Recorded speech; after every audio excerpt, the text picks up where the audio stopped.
નમસ્કાર મિત્રો, અમારા નવા વિડીયોમાં આપ સૌનું હાર્દિક સ્વાગત છે.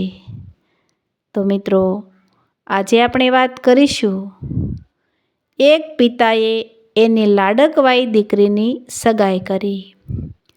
ઘણા સમયથી તે દીકરી માટે સારો છોકરો જોઈ રહ્યા હતા અને અંતે ખૂબ સારો અને સંસ્કારી છોકરો મળ્યો હતો.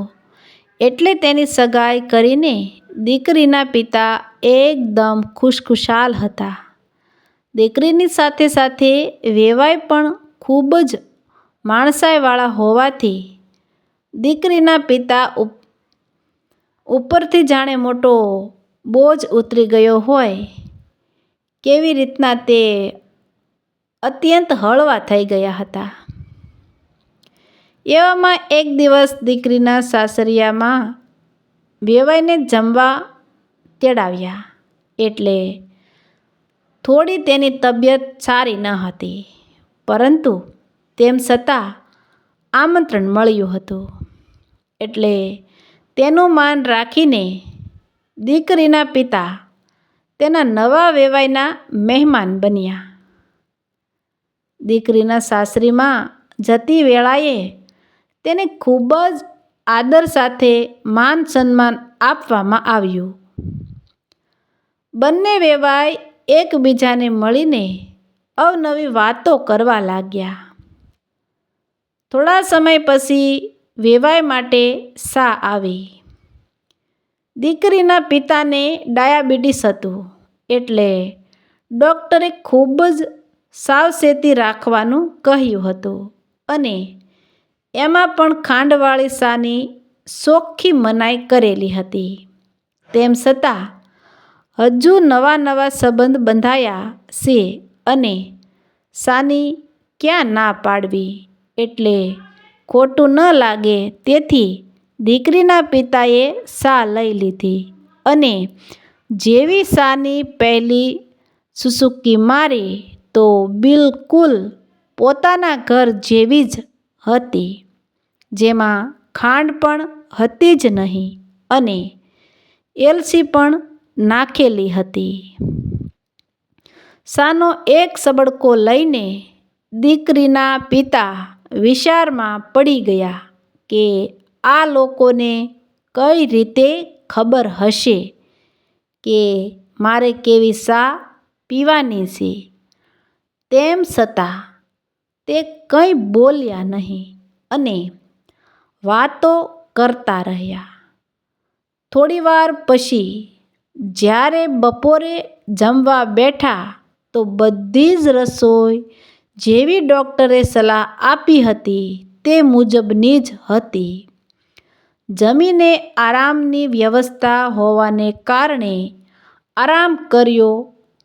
થોડીવાર પછી જેવા જાગ્યા કે તરત જ વરિયાળીવાળું પાણી લઈ આવવામાં આવ્યું.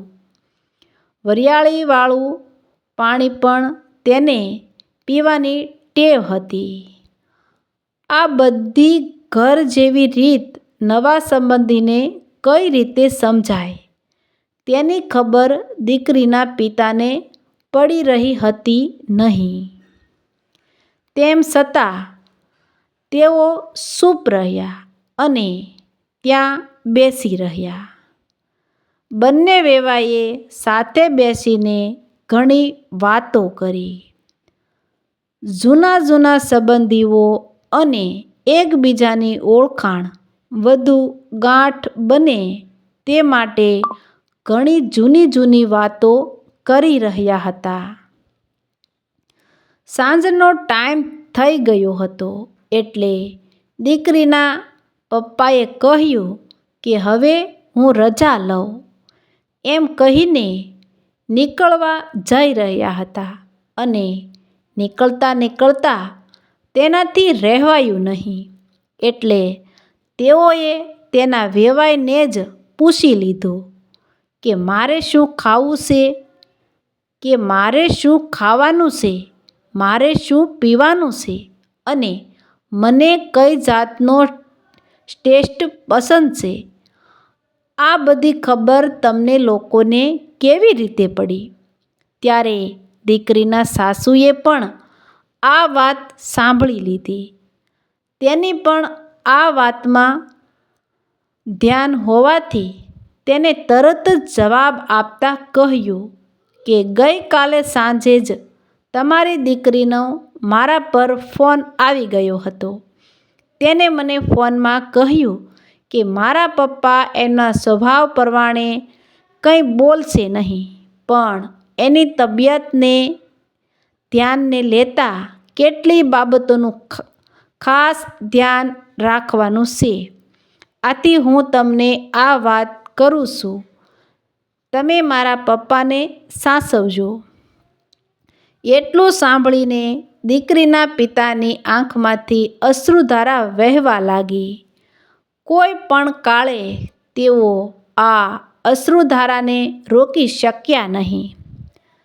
વેવાઈના ઘરેથી વિદાય લઈને તેઓ જ્યારે પોતાના ઘરે પાછા ફર્યા ત્યારે તરત જ ઘરે આવીને હોલમાં જ રાખેલી સ્વર્ગવાસી માતાની તસવીર હતી, જેમાંથી તેને હાર કાઢીને નીચે ઉતારીને મૂકી દીધો. આવું વર્તન ઓચિંતાનું કર્યું હોવાથી તરત જ એના પત્ની આવીને પૂછ્યું કે કેમ તમે બાના ફોટા ઉપરથી હાર નીચે ઉતારી લીધો? હજુ પણ અશ્રુધારા રોકાવાનું નામ નથી લેતી. તેમ છતાં આંખમાં આંસુ સાથે તેની પત્નીને જવાબ આપતા તેને કહ્યું કે મને તો આજે ખબર પડી કે મારું ધ્યાન રાખનારી મારી માતા ક્યાંય ગઈ નથી. એ હવે આ જ ઘરમાં દીકરીના સ્વરૂપે રહે છે. પછી તેની પત્નીને પણ બધી વાત કરી. ત્યારે તેની પત્નીને બધી ખબર પડી. એટલે જ કદાચ કહેવાતું હોય છે કે જેના ઘરમાં દીકરી હોય છે એને બે માતાનો પ્રેમ મળે છે. કારણ કે એક તો દરેકને જન્મદાત્રી માં હોય છે અને બીજી દીકરી માં રહીને બાપને જીવનની જેમ સાચવતી હોય એવી માતા. મિત્રો, આવા જ નવા વિડીયો જોવા માટે અમારી ચેનલ લાઇક, શેર અને સબસ્ક્રાઈબ કરજો. વિડીયો સાંભળવા બદલ ખૂબ ખૂબ ધન્યવાદ. તો મિત્રો, મળશું એક નવા વિડીયો સાથે. ત્યાં સુધી આવજો. તો મિત્રો, કેવી લાગી આ વાત કોમેન્ટ જરૂરથી કરજો.